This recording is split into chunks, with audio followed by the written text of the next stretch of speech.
So police find 9 other bodies during the search for Gabby Petito and Brian Laundrie. Is there something else going on here?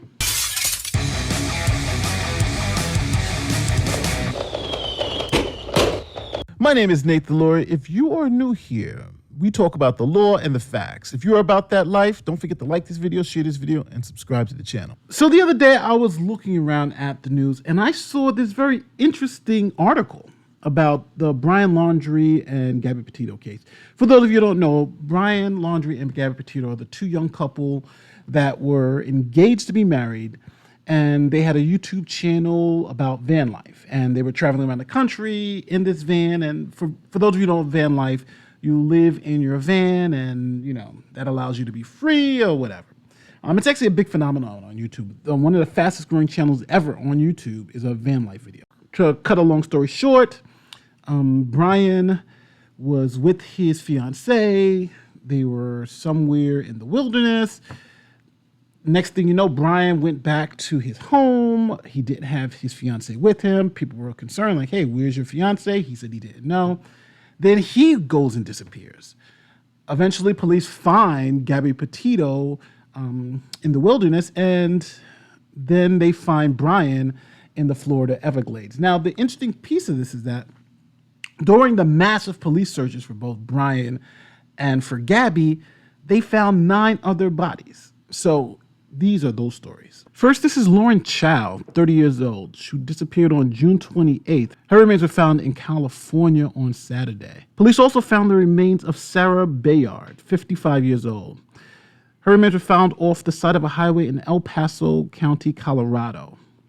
Now, this was an area that Petito and Laundrie had visited and posted Instagram pictures. So when police went to search to see what was going on, they found this poor woman's body. This is Jose Calderon, 33.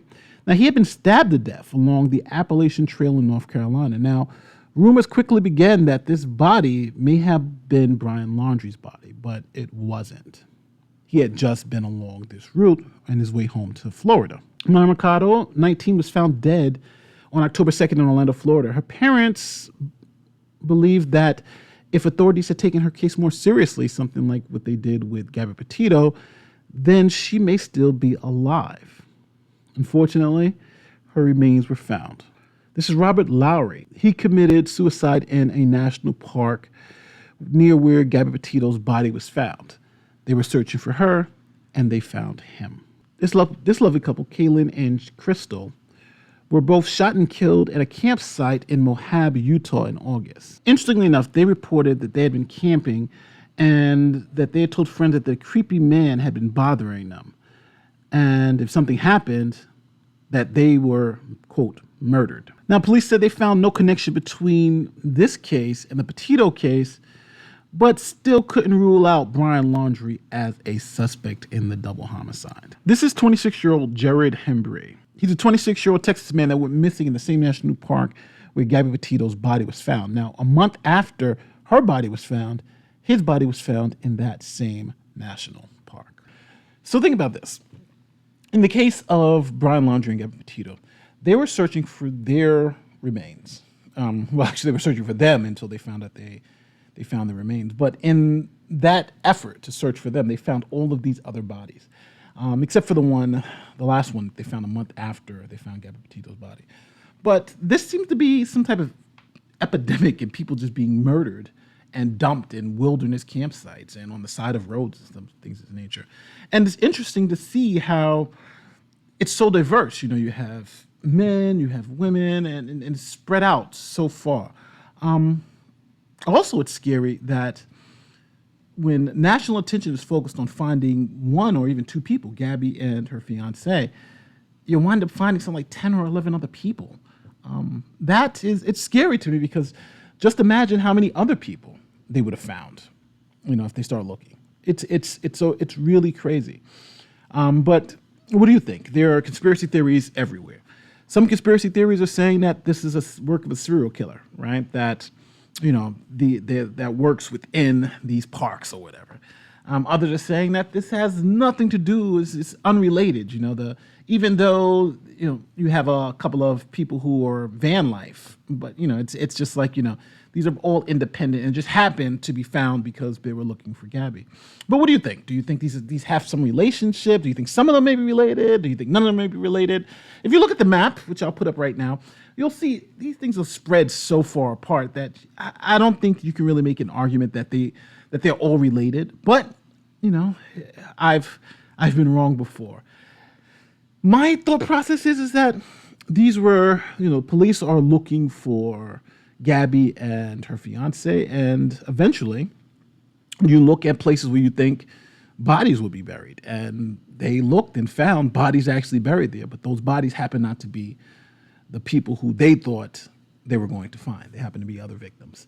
And what do you think about the argument that, Gabby Petito got such attention, so her body was found pretty quickly? But what about these other young people who were actually killed too, and their bodies were found only because they were looking for Brian Laundrie and Gabby Petito? It's an interesting dilemma. I don't think it's anything racial about it, though. I think it's something, certain cases attract media attention and certain cases don't, and you never know which ones. It's interesting because of the other van life case. I'm very surprised because that one is so similar to this one.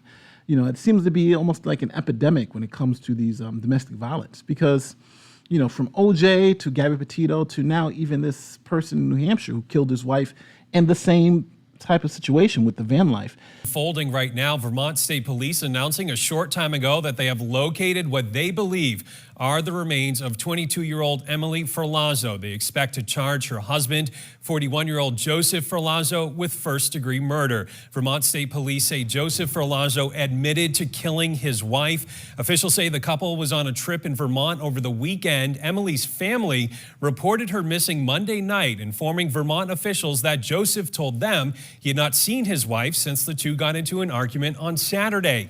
Emily's family told investigators Joseph told them that after that fight, Emily got out of their camper van and started walking on Route 2 in Bolton, Vermont.